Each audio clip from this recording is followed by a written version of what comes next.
Well, hello, beautiful listener. I have another terrific tale for you today. So lie back, relax, and if you enjoy this audiobook, please hit that like button to help share it with others, and subscribe for loads more lovely stories. The Tale of Tom Kitten by Beatrix Potter. Once upon a time there were 3 little kittens, and their names were Mittens, Tom Kitten, and Moppet. They had dear little fur coats of their own, and they tumbled about the doorstep and played in the dust. But one day their mother, Mrs. Tabitha Twitchit, expected friends to tea, so she fetched the kittens indoors to wash and dress them before the fine company arrived. First she scrubbed their faces, then she brushed their fur, then she combed their tails and whiskers. Tom was very naughty and he scratched. Mrs. Tabitha dressed Moppet and Mittens in clean pinafores and tuckers, and then she took all sorts of elegant, uncomfortable clothes out of a chest of drawers in order to dress up her son Thomas. Tom Kitten was very fat and he had grown. Several buttons burst off.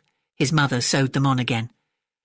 When the 3 kittens were ready, Mrs. Tabitha unwisely turned them out into the garden to be out of the way while she made hot buttered toast. Now keep your frocks clean, children. You must walk on your hind legs. Keep away from the dirty ash pit, and from Sally Henny Penny, and from the pigsty and the puddle ducks. Moppet and Mittens walked down the garden path unsteadily. Presently they trod upon their pinafores and fell on their noses. When they stood up there were several green smears. "Let us climb up the rockery and sit on the garden wall," said Moppet. They turned their pinafores back to front and went up with a skip and a jump. Moppet's white tucker fell down into the road. Tom Kitten was quite unable to jump when walking upon his hind legs in trousers. He came up the rockery by degrees, breaking the ferns and shedding buttons right and left. He was all in pieces when he reached the top of the wall. Moppet and Mittens tried to pull him together. His hat fell off, and the rest of his buttons burst. While they were in difficulties, there was a pit-pat, paddle-pat, and the 3 puddle ducks came along the hard, high road, marching one behind the other and doing the goose step, pit-pat, paddle-pat, pit-pat, waddle-pat. They stopped and stood in a row and stared up at the kittens. They had very small eyes and looked surprised. Then the 2 duckbirds, Rebecca and Jemima Puddle Duck, picked up the hat and tucker and put them on. Mittens laughed so that she fell off the wall. Moppet and Tom descended after her. The pinafores and all the rest of Tom's clothes came off on the way down. "Come, Mr. Drake Puddle Duck," said Moppet.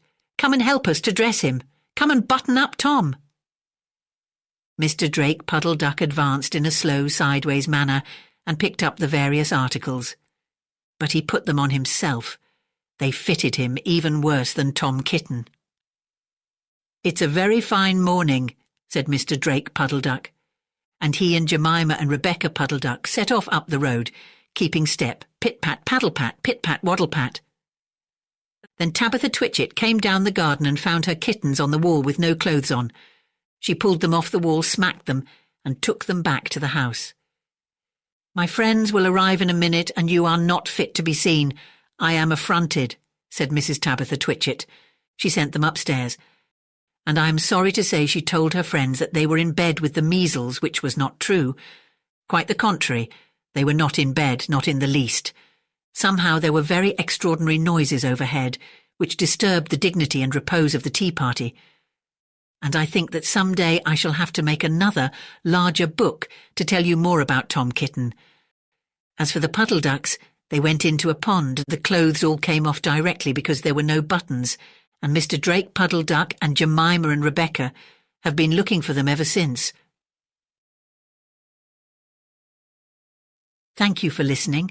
I hope you enjoyed the story, and if you did, please like, subscribe or comment to share this video with others. I hope you have sweet dreams, and don't forget to come back soon for another terrific tale.